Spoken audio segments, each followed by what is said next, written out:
Welcome to QasimCad YouTube channel. In this tutorial, I am going to show you how to make double exposure effect in Photoshop.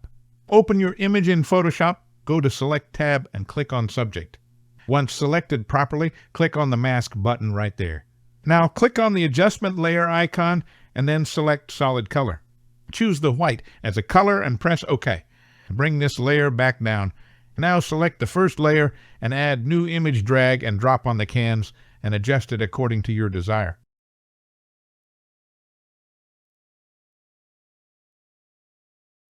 Now go to the blend mode and change the option normal to screen. To limit it all to the subject, hold the Alt key and select the main layer. Double-click on the solid layer box, select the brighter color on the image using Color Picker tool. To add more details to the subject, click on the Adjustment Layer icon, select Curves, and adjust the slider as you want. Now click on the main image mask, select the brush tool, make sure black is foreground color, and erase the extras. This is how you simply create double exposure image in Photoshop. Thanks for watching. Please like, share, and subscribe. Leave a comment if you have any question.